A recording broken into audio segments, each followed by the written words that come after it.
최재훈은 54살이 되어서야 처음으로 혼자 사는 법을 배우고 있었습니다. 오랜 직장 생활을 마무리한 뒤 서울로 올라와 재활센터에서 계약직 트레이너로 일하고 있었죠. 월요일 오후 2시경이었습니다. 센터 문이 열리면서 한 여성이 들어왔어요. 정미령이라고 자신을 소개한 그녀는 61살이라고 믿기 어려울 정도로 우아한 분위기를 풍기고 있었습니다. 무릎이 좀 아파서요. 며칠 전부터 계단 오를 때마다 뻑뻑하네요. 미령은 차분하고 낮은 목소리로 증상을 설명했어요. 재우는 그녀의 말투에서 뭔가 특별한 기품을 느꼈습니다. 갤러리 관장이라는 직업 때문일까요? 문화계에서 오래 일한 사람만이 가질 수 있는 세련된 분위기가 있었어요. 첫 상담이 끝난 후 미령은 센터를 나가면서 말했습니다. 생각보다 꼼꼼하시네요. 다른 곳에선 이렇게 자세히 설명해주지 않았거든요. 재우는 그 말에 괜히 기분이 좋아졌어요. 퇴직 후 새로 시작한 일이라 매사에 신경을 많이 쓰고 있었거든요. 미령은 그 다음 주에도 나타났습니다. 무릎 상태가 많이 좋아졌다면서도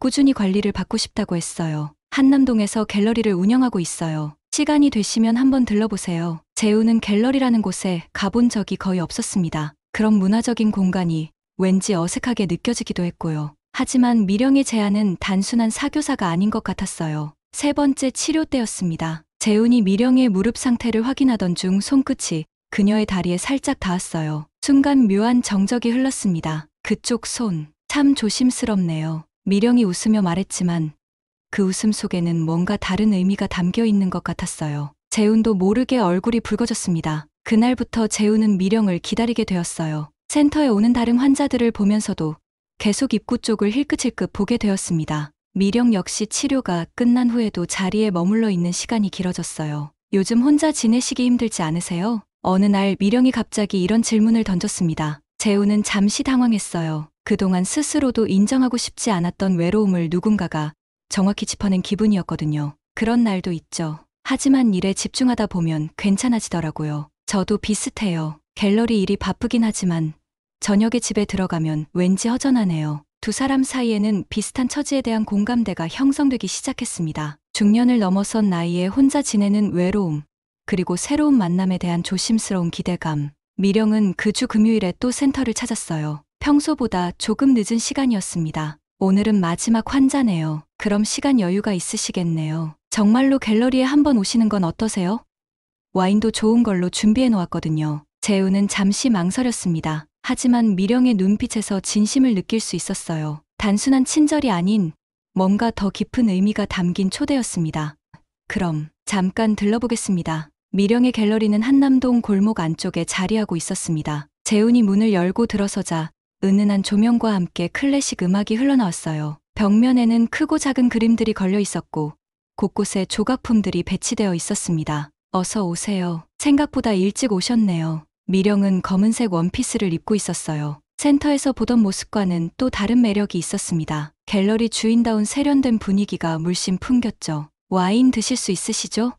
프랑스에서 가져온 건데 괜찮을 거예요. 미령은 작은 테이블에 와인잔 2개를 놓고 병을 따기 시작했습니다. 재우는 갤러리 안을 둘러보며 감탄했어요. 이런 공간에서 생활한다는 게 신기했거든요. 이 그림은 누가 그린 건가요? 재훈이 벽에 걸린 풍경화를 가리키며 물었습니다. 지인 작가 작품이에요. 제주도 바다를 그린 건데 보고 있으면 마음이 편해져요. 미령이 와인을 따라주며 설명했어요. 붉은 와인이 잔에 부어지는 모습이 예술 같았습니다. 두 사람은 소파에 앉아 와인을 마시며 이야기를 나누기 시작했어요. 처음에는 갤러리 이야기, 그림 이야기였지만 점차 개인적인 얘기로 넘어갔습니다. 결혼은 안 하셨어요? 재훈이 조심스럽게 물어봤습니다. 했었죠. 한참 전에. 아이도 하나 있었는데 지금은 다 각자 길을 가고 있어요. 미령의 목소리에 약간의 쓸쓸함이 묻어났습니다. 저도 비슷해요. 혼자 지낸 지 벌써 몇 년째네요. 외롭지 않으세요? 외롭죠. 특히 저녁 시간이 길게 느껴져요. 재훈이 솔직하게 대답했습니다.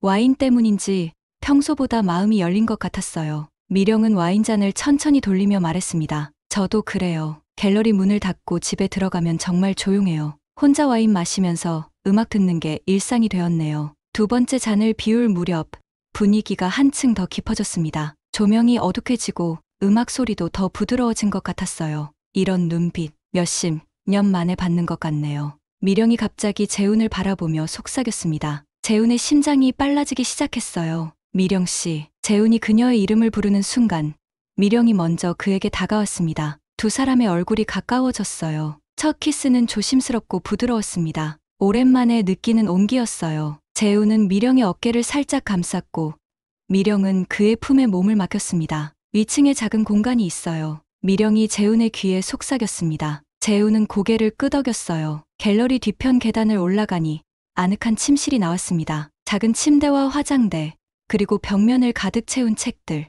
미령만의 은밀한 공간이었어요. 촛불이 켜진 침실에서 두 사람은 서로를 바라봤습니다. 미령의 레이스 슬립이 촛불 아래에서 은은하게 비쳤어요. 그날 밤 두 사람은 오래도록 서로를 안고 있었습니다. 외로웠던 시간들이 녹아내리는 것 같았어요. 미령의 따뜻한 체온과 은은한 향수 냄새가 재훈의 기억 속에 깊이 새겨졌습니다. 새벽이 되어서야 재훈은 갤러리를 나섰어요. 한남동 골목길이 어쩐지 다르게 보였습니다. 오랜만에 느껴보는 설렘이었거든요. 그 뒤로 재훈과 미령은 자연스럽게 만나게 되었어요. 센터에서의 만남은 핑계가 되었고 진짜 만남은 갤러리에서 이루어졌습니다. 며칠 후 목요일 오후였습니다. 미령이 센터 문을 열고 들어오는데 뒤따라 젊은 여성이 함께 왔어요. 키가 크고 긴 머리를 한 그녀는 미령과 닮은 듯 다른 매력을 가지고 있었습니다. 조카 서영이에요. 요즘 목과 어깨가 아프다고 해서 데려왔어요. 미령이 재훈에게 소개했습니다. 정서영은 33이라고 하기엔 어려 보였어요.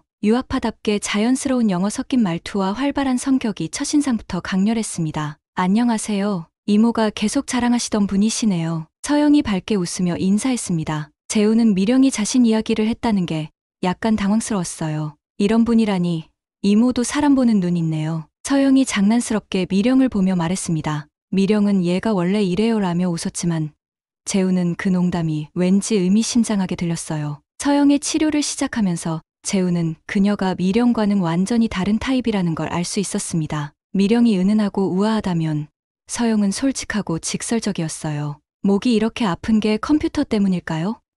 프리랜서 일러스트 작업을 하거든요. 장시간 같은 자세로 있으면 그럴 수 있어요. 스트레칭을 자주 해주셔야 해요. 재훈이 설명하자 서영이 고개를 끄덕였습니다. 집에서 혼자 일하다 보니까 운동도 제대로 못하고 이모처럼 꾸준히 관리받아야겠어요. 치료가 끝난 후 미령과 서영이 함께 나가려는데 서영이 갑자기 돌아섰습니다. 선생님, 개인적으로 질문 좀 해도 될까요? 집에서 할 수 있는 간단한 운동 같은 거요. 물론이죠. 언제든지 연락하세요. 재훈이 명함을 건네자 서영이 받으며 웃었습니다. 오빠, 아니 선생님, 번호 좀 알려주시면 안 돼요? 카톡이 편하거든요. 미령이 조카를 바라보는 시선에 뭔가 묘한 기류가 흘렸어요. 재훈도 그걸 느꼈지만 자연스럽게 번호를 알려줬습니다. 서영이 혼자 외로워서 그래요. 상대해줘서 고마워요. 미령이 웃으며 말했지만 그 웃음이 평소와 조금 달라 보였습니다. 재훈은 처음으로 불편함을 느꼈어요. 그날 저녁 서영에게서 카톡이 왔습니다. 오늘 감사했어요. 목이 벌써 좀 나아진 것 같아요. 재훈이 답장을 보내자 곧바로 또 메시지가 왔어요. 이모가 요즘 많이 밝아지셨어요. 선생님 덕분인 것 같은데요. 이 메시지를 보고 재훈은 서영이 자신과 미령의 관계를 눈치챈 게 아닐까 생각했습니다. 다음 주에 서영이 혼자 센터를 찾았어요. 미령 없이 온 건 처음이었습니다. 이모는 갤러리 일이 있어서 못 왔어요. 목이 또 아파서 혼자 왔어요. 서영은 평소보다 더 적극적이었습니다. 치료 중에도 계속 재훈과 눈을 마주치려 했고 개인적인 질문들을 많이 했어요. 선생님은 주말에 뭐 하세요? 보통 집에서 쉬거나 영화 보러 가요. 혼자요? 심심하지 않으세요? 재훈은 서영의 질문들이 점점 사적인 영역으로 들어오는 걸 느꼈습니다. 미령의 조카라는 점에서 조심스러웠지만 서영의 솔직하고 활발한 성격이 나쁘지 않았어요. 치료가 끝나고 서영이 나가려다 말고 돌아섰습니다. 선생님, 혹시 시간 되시면 제 집에 놀러 오세요. 요리도 좀 하거든요. 이모랑은 또 다른 매력이 있을 거예요. 그 말을 하며 서영이 살짝 윙크했습니다. 재훈은 그 순간 뭔가 위험한 제안을 받고 있다는 걸 직감적으로 느꼈어요. 생각해 볼게요. 재훈이 애매하게 대답하자 서영이 아쉬워하며 나갔습니다. 그날 밤 재훈은 미령과 서영 사이에서 혼란스러운 감정을 느꼈어요. 미령에 대한 마음은 확실했지만 서영의 대담한 접근이 묘하게 신경 쓰였습니다. 서영에게서 다시 연락이 온 건 그 주 토요일이었습니다. 선생님, 오늘 저녁 시간 되세요? 파스타 만들어놨는데 혼자 먹기 아까워서요. 재훈은 잠시 망설였어요. 미령과의 관계가 깊어지는 상황에서 조카를 만나는 게 옳은 일인지 확신이 서지 않았거든요. 이모한테는 말 안 할게요. 그냥 친구로서 놀러 오는 거니까요. 서영의 메시지를 보고 재우는 결국 그녀의 집 주소를 받았습니다. 홍대 근처 원룸이라고 했어요. 저녁 7시경 서영의 집 앞에 도착했습니다. 작은 원룸이었지만 인테리어가 감각적이었어요. 곳곳에 그녀가 그린 일러스트 작품들이 걸려 있었고 따뜻한 조명이 아늑한 분위기를 만들고 있었습니다. 어서 오세요. 생각보다 좁죠? 서영은 앞치마를 두르고 있었어요. 부엌에서 파스타 냄새가 좋게 났습니다. 이모 갤러리랑은 완전 다른 느낌이네요. 그죠? 저는 화려한 것보다 소박한 게 좋아요. 서영이 테이블에 파스타와 와인을 놓으며 말했습니다. 미령이 마셨던 프랑스 와인과는 다른 이탈리아 와인이었어요. 직접 만드신 거예요? 네. 요리하는 거 좋아해요. 혼자 살다 보니까 자연스럽게 늘었어요. 두 사람은 식사하며 이런저런 이야기를 나눴습니다. 서영은 유학 시절 얘기, 일러스트 작업 이야기를 재미있게 들려줬어요. 미령과는 확실히 다른 매력이 있었습니다. 이모가 항상 자랑했거든요. 센터에서 제일 친절하고 실력 있는 선생님이라고. 그렇게까지 얘기하셨나요? 재훈이 약간 당황하며 물었습니다. 네, 요즘 정말 좋아 보이시거든요. 이모 웃는 모습 오랜만에 봤어요. 서영이 와인을 한 모금 마시며 말했습니다. 그런데 선생님은 이모가 어때요? 솔직히 말해봐요. 갑작스러운 질문에 재훈은 말문이 막혔어요. 어떻게 대답해야 할지 몰랐거든요. 좋은 분이세요. 품격 있고 그런 교과서 같은 대답 말고요. 서영이 장난스럽게 웃으며 재훈의 눈을 똑바로 바라봤습니다. 이모랑은 다른 매력이 있지 않아요? 저는 이모처럼 우아하지는 못하지만 더 솔직하거든요. 와인이 어느 정도 들어가니 서영의 말이 점점 직설적으로 변했습니다. 재훈은 뭔가 위험한 상황으로 흘러가고 있다는 걸 느꼈어요. 서영 씨, 제가 너무 나갔나요? 하지만 솔직한 게 좋지 않아요? 서영이 소파로 자리를 옮기며 재훈에게 가까이 다가왔습니다. 그녀의 눈빛에서 뭔가 간절함이 느껴졌어요. 한 번만 안아줘요. 딱 한 번이면 돼요. 서영이 속삭이며 재훈의 팔을 잡았습니다. 재훈은 거부해야 한다는 걸 알면서도 그녀의 간절한 눈빛에 마음이 흔들렸어요. 미령과는 완전히 다른 서영만의 매력이 있었습니다. 거칠고 솔직한 사랑 방식, 주저하지 않는 적극성. 재훈은 결국 유혹을 뿌리치지 못했어요. 그날 밤 서영의 작은 침대에서 두 사람은 열정적인 시간을 보냈습니다. 미령과의 우아하고 은은한 사랑과는 정반대였어요. 서영은 자신의 감정을 숨기지 않았고 모든 걸 드러내며 사랑했습니다. 새벽에 잠에서 깨어난 재훈은 복잡한 기분이었어요. 미령에 대한 죄책감과 서영에 대한 새로운 감정이 뒤섞였습니다. 후회돼요? 서영이 재훈의 품에서 고개를 들며 물었습니다. 잘 모르겠어요. 저는 안 후회해요. 이모한테는 미안하지만 서영의 솔직한 고백에 재훈은 더욱 혼란스러웠습니다. 그는 자신이 감당하기 어려운 상황에 빠져들고 있다는 걸 깨달았어요. 집에 돌아가는 길, 재훈은 셔츠에 밴 서영의 향수 냄새를 맡으며 깊은 한숨을 쉬었습니다. 미령과 서영, 두 여자 사이에서 그는 돌이킬 수 없는 선택을 한 것 같았어요. 다음 주부터 재훈의 일상은 완전히 달라졌습니다. 화요일에는 미령과 갤러리에서 만나고 금요일에는 서영과 그녀의 원룸에서 시간을 보냈어요. 두 사람 모두 서로의 존재를 모르고 있었습니다. 미령과 있을 때는 차분하고 우아한 시간이었어요. 클래식 음악을 들으며 와인을 마시고 예술에 대한 깊은 대화를 나눴습니다. 미령은 항상 품격 있는 모습을 유지했고 사랑조차 은은하고 절제된 방식이었어요. 반면 서영과의 시간은 자유롭고 열정적이었습니다. 팝송을 들으며 맥주를 마시고 일상적인 농담을 주고받았어요. 서영은 감정을 숨기지 않았고 사랑도 솔직하고 직설적이었습니다. 재훈은 점점 감정적으로 소모되고 있었어요. 두 사람에게 각각 다른 모습을 보여야 했고 거짓말을 이어가는 것도 힘들었거든요. 요즘 좀 피곤해 보이세요. 어느 날 미령이 재훈을 보며 말했습니다. 일이 좀 바빠서요. 괜찮아요. 재훈이 애써 웃으며 대답했지만 미령의 눈빛이 평소와 달랐어요. 뭔가 의심스럽다는 듯한 표정이었습니다. 서영도 비슷한 얘기를 했어요. 선생님, 요즘 뭔가 마음이 복잡해 보여요. 혹시 다른 고민 있어요? 아니에요. 그냥 나이가 들어서 그런가 봐요. 재훈은 두 사람 모두에게 같은 핑계를 댔습니다. 하지만 점점 거짓말을 유지하기가 어려워졌어요. 어느 목요일 오후였습니다. 서영이 갑자기 센터에 나타났어요. 미령 없이 혼자 온 건 처음이 아니었지만 이번에는 시간이 조금 애매했습니다. 이모 모르게 왔어요. 목이 또 아파서. 서영이 장난스럽게 웃으며 말했습니다. 재훈은 불안했지만 치료를 시작했어요. 그런데 치료가 한창일 때 센터 문이 열렸습니다. 미령이 들어온 거였어요.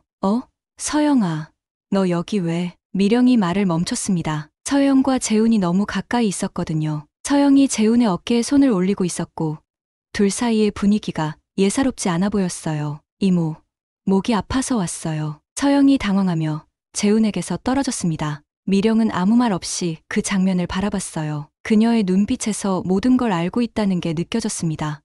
모두 알고 있었어요. 미령이 조용히 말했습니다. 재훈의 심장이 멎는 것 같았어요. 미령 씨, 괜찮아요. 나가 볼게요. 미령이 돌아서며 센터를 나갔습니다. 재훈은 뒤따라가려 했지만 서영이 그의 팔을 잡았어요. 이제 끝났어요. 이모가 다 알았어요. 서영의 목소리에 체념이 섞여 있었습니다. 그날 밤 재훈은 미령에게 연락을 시도했지만 받지 않았어요. 갤러리에 가봤지만 문이 잠겨 있었습니다. 다음 날 서영에게서 연락이 왔습니다. 이모가 다 알았어요. 이제 저희 둘 다 잃은 거예요. 재훈은 죄책감과 그리움에 괴로워했습니다. 두 사람을 모두 사랑했지만 결국 모든 걸 잃게 된 거였어요. 그날 저녁 재훈은 자신의 셔츠를 세탁하면서 손끝이 떨렸습니다. 미령의 향수와 서영의 향수가 엇갈린 셔츠를 보며 자신이 저지른 일의 무게를 실감했어요. 며칠 동안 미령과 서영 모두에게서 연락이 오지 않았습니다. 재훈은 센터에서 일하면서도 계속 문을 바라봤지만 두 사람은 나타나지 않았어요. 이제 정말로 모든 게 끝난 것 같았습니다. 재훈은 자신이 욕심을 부린 대가를 치르고 있었어요.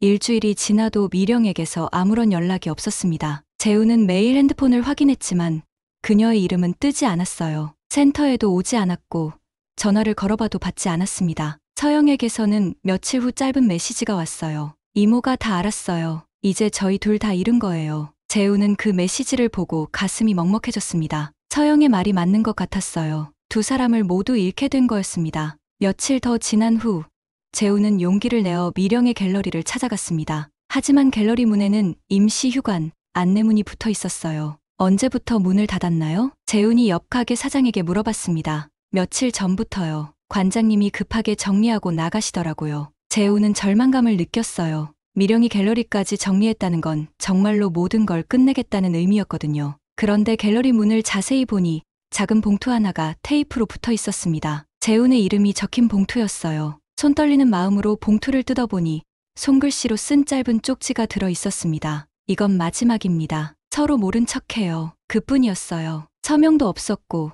다른 말도 없었습니다. 미령다운 간결하고 품격 있는 작별 인사였어요. 재훈은 갤러리 앞에서 한참을 서 있었습니다. 벽에는 아직 그림 한 점이 남아 있었어요. 남자의 뒷모습을 그린 그림이었는데 그 실루엣이 자신과 닮아 있었습니다. 그 순간 재훈은 무릎을 꿇고 싶은 심정이었어요. 미령이 자신을 그림으로 남겨뒀다는 걸 깨달았거든요. 그녀에게 자신이 어떤 의미였는지, 그리고 자신이 그 모든 걸 망쳐버렸다는 걸 실감했습니다. 며칠 후 서영에게서도 연락이 왔어요. 선생님, 이모랑 얘기했어요. 이모가 화내지는 않더라고요. 그냥 실망했다고 하시네요. 재훈은 그 말이 더 마음 아팠습니다. 화를 내는 게 차라리 나았을 텐데 실망했다는 건 정말로 끝이라는 뜻이었거든요. 저도 이제 정리하려고요. 이모한테 너무 미안해서 더 이상은 안 되겠어요. 서영의 메시지를 보고 재훈은 모든 게 끝났다는 걸 받아들여야 했습니다. 그날 밤 재훈은 혼자 술을 마시며 지난 몇 달을 돌이켜봤어요. 미령과의 우아한 시간들,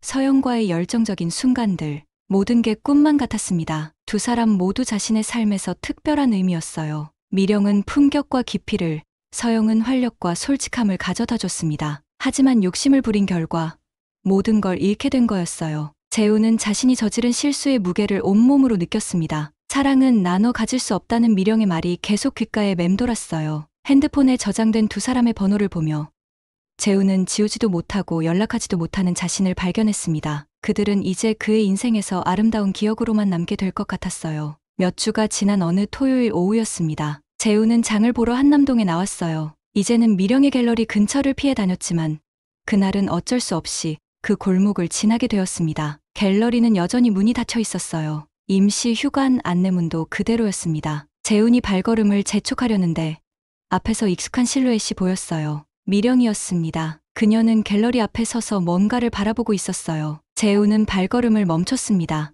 몇 주 만에 보는 그녀였거든요. 미령도 재훈을 알아봤어요. 두 사람은 몇 미터 떨어진 채로 서로를 바라봤습니다. 어색한 침묵이 흘렀어요. 안녕하세요. 재훈이 먼저 인사했습니다. 네, 안녕하세요. 미령이 담담하게 대답했어요. 예전처럼 따뜻한 미소는 없었습니다. 갤러리는 정리하고 있어요. 이제 다른 일을 할 생각이에요. 미령의 목소리는 평온했지만 어딘지 쓸쓸해 보였습니다. 미령 씨, 저는 재훈이 말을 시작하려는데 미령이 손을 들어 막았어요. 됐어요. 할 말 없어요. 하지만 사랑은 나눠 가질 수 없다는 걸 당신은 몰랐어요. 미령이 조용히 말했습니다. 그 말에는 원망도 없었고 화도 없었어요. 그냥 사실을 담담하게 이야기하는 것 같았습니다. 재훈은 할 말을 찾을 수 없었어요. 변명할 수도 없었고 사과도 무의미해 보였습니다. 잘 지내요. 지금은 혼자가 편하네요. 미령이 마지막 말을 남기고 돌아섰습니다. 재훈은 그녀를 붙잡고 싶었지만 그럴 수 없었어요. 자신에게 그럴 자격이 없다는 걸 알고 있었거든요. 미령이 멀어져가는 모습을 바라보며 재훈은 가슴이 먹먹했습니다. 그녀의 뒷모습이 갤러리 벽에 걸린 그림과 겹쳐 보였어요. 집에 돌아온 재훈에게 서영의 마지막 메시지가 와 있었습니다. 난 아직 그날이 좋았어요. 이모티콘도 없고 다른 말도 없었어요. 서영다운 솔직하고 직설적인 작별 인사였습니다. 재훈은 그 메시지를 보며 복잡한 감정을 느꼈어요. 서영도 미령과 마찬가지로 자신만의 방식으로 이별을 고하고 있었습니다. 그날 밤 재훈은 두 사람의 번호를 핸드폰에서 지웠어요. 더 이상 연락할 수도 없고 연락해서도 안 되는 사이가 되었거든요. 창밖을 바라보며 재훈은 지난 몇 달을 돌이켜봤습니다. 미령과의 우아한 사랑, 서영과의 열정적인 만남, 모든 게 꿈 같았지만 이제는 끝난 이야기였어요. 사랑은 나눠 가질 수 없다. 미령의 마지막 말이 계속 머릿속에 맴돌았습니다. 재훈은 그 말의 의미를 이제야 제대로 이해하게 되었어요. 두 사람을 모두 사랑했지만 결국 모든 걸 잃었습니다. 욕심을 부린 대가였어요. 재훈은 그 사실을 받아들이며 조용히 눈을 감았습니다. 한남동 골목길에서의 마지막 만남은 그렇게 끝났어요. 말 없는 이별이었지만 그것으로 충분했습니다. 그로부터 한 달이 지났습니다. 재훈은 다시 평범한 일상으로 돌아갔어요. 센터에서 환자들을 돌보고 저녁에는 혼자 집에서 시간을 보냈습니다. 겉으로 보기엔 예전과 똑같은 생활이었죠. 하지만 뭔가 달라진 게 있었어요. 매일 오후 3시경이면 재훈은 한남동 골목을 지나게 되었습니다. 처음에는 우연이었지만 점차 습관이 되어버렸어요. 문 닫힌 갤러리 앞을 지날 때마다 그날의 기억들이 되살아났습니다. 미령과 함께 마셨던 와인, 촛불이 켜진 침실, 그녀의 은은한 향수 냄새까지. 그날 나는 두 사람을 사랑했고 결국 둘 다 잃었다. 재훈이 혼잣말을 중얼거렸어요. 그 말이 맞았습니다. 욕심을 부린 결과였죠. 어느 나른한 일요일 오후였습니다. 재훈은 집에서 혼자 와인을 마시고 있었어요. 미령과 처음 마셨던 것과 같은 프랑스 와인이었습니다. 와인잔을 천천히 기울이며 재훈은 창밖을 바라봤어요. 서영이 만들어줬던 파스타 맛이 문득 그리워졌습니다. 그녀의 솔직하고 활발한 웃음소리도요. 핸드폰에는 새로운 번호들이 저장되어 있었어요. 센터에서 만난 사람들, 새로운 지인들. 하지만 재훈은 그 누구에게도 연락하고 싶지 않았습니다. 다시 태어나도 그날로 돌아가고 싶을 것 같다. 재훈이 텅 빈 와인잔을 바라보며 말했어요. 후회하냐고 묻는다면 대답하기 어려웠습니다. 그 시간들이 아름다웠던 건 사실이었거든요. 미령과의 우아하고 깊이 있는 사랑, 서영과의 열정적이고 솔직한 만남. 두 사람 모두 재훈의 인생에 특별한 의미를 남겼어요. 어쩌면 그 모든 게 운명이었을지도 모릅니다. 54살의 나이에 다시 한번 사랑을 느낄 수 있었던 것. 두 명의 매력적인 여성을 만날 수 있었던 것. 하지만 욕심을 부린 대가는 컸어요. 모든 걸 잃었으니까요. 재훈은 와인잔을 내려놓고 눈을 감았습니다. 그러면 떠오르는 건 두 사람의 서로 다른 손길이었어요. 미령의 조심스럽고 우아한 터치, 서영의 대담하고 솔직한 포옹. 그때가 가장 행복했을 거야. 재훈의 마지막 혼잣말이었습니다. 저녁 무렵 재훈은 다시 한남동을 걸었어요. 갤러리는 여전히 문이 닫혀 있었고 벽에 걸린 그림도 그대로였습니다. 자신을 닮은 남자의 뒷모습 말이에요. 그 그림이 이제는 달라 보였어요. 혼자 서 있는 남자가 외로워 보이지만 어딘지 당당해 보이기도 했습니다. 사랑했던 기억을 안고 살아가는 사람의 모습 같았어요. 재훈은 갤러리 앞에서 마지막 인사를 했습니다. 미령에게, 서영에게, 그리고 그 시간들에게. 집으로 돌아가는 길, 재훈의 발걸음은 예전보다 가벼웠어요. 잃은 건 많았지만 얻은 것도 있었거든요. 다시 사랑할 수 있다는 걸 깨달았으니까요. 그날 밤 재훈은 깊은 잠에 들었습니다. 꿈속에서 그는 다시 그날로 돌아가 있었어요. 미령과 서영, 두 사람과 함께했던 그 아름다웠던 시간들로. 오늘도 마음을 울리는 이야기를 함께해 주셔서 감사합니다. 다음 영상에서도 진심을 담은 이야기로 다시 찾아뵐게요. 좋아요와 구독, 알림 설정은 큰 힘이 됩니다. 지금까지 서울인연의 한유리였습니다. 끝까지 시청해주신 모든 분들께 진심으로 감사드리며 사랑합니다.